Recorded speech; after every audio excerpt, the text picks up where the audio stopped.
नमस्कार। जानकी जयंती, इस दिन सीता जी प्रकट हुई थी। माता सीता से पूर्ण होते हैं प्रभु राम।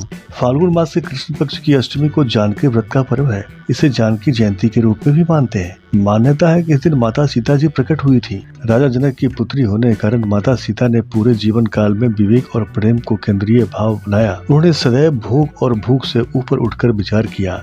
श्री राम की संपूर्णता माता सीता से ही है, तो माता सीता की पूर्णता प्रतिरूप श्री राम है। दोनों अकेले हैं लेकिन साथ भी हैं। यही आधुनिक समाज के लिए सीख है।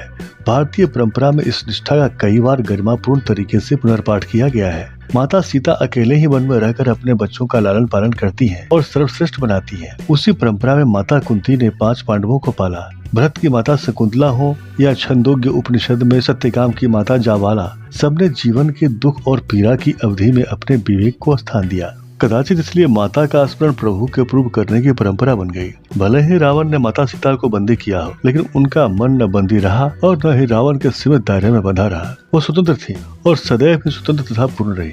उनकी पूर्णता इस कथा से उजागर होती है कि जब हनुमान प्रभु श्री राम की अंगूठी की खोज में पाताल लोग गए तो वासुकी ने उनको रोक लिया। उन्होंने हनुमान जी से कहा कि अंगूठी बाद में खोजिएगा, पहले यह बताइए कि ये सीता कौन है। प्रत्येक वृक्ष और पौधे की जड़ जो धरती के अंदर आती है, बस एक ही नाम को सदैव ध्यान करती है, बुदबुदाती रहती है, सीता सीता। वह कौन है? इस संदर्भ में लोक श्रुति है कि सीता के धरती गमन के समय प्रभु श्री राम के हाथ में उनके कुछ एक बाल रह गए। वही आज इस वसुधा पर समस्त पादप पौधे वृक्ष और लता के रूप में है, जो सदैव माता के नाम का स्मरण करते रहते हैं। रावण के लोभ ने पहली बार माता सीता को राम से अलग किया। दूसरी ओर अयोध्या के लोगों की सामान्य सोच ने राम से माता को अलग कराया, लेकिन माता कहाँ अलग हो पाई। सदैव प्रभु राम के साथ और राम के पूर्व ही स्वर और शब्दों में रही। कहते हैं कि भगवती पार्वती ने महादेव से निवेदन किया कि वह कोई ऐसी कथा कहें जो हर प्रकार से दुख और क्लेश में संतुष्टि प्रदान करे, जीवन को पूर्णता की ओर अग्रसर करे। तब पहली बार इस धरती पर भगवान भोले शंकर ने माता पार्वती को सीताराम की कथा सुनाई।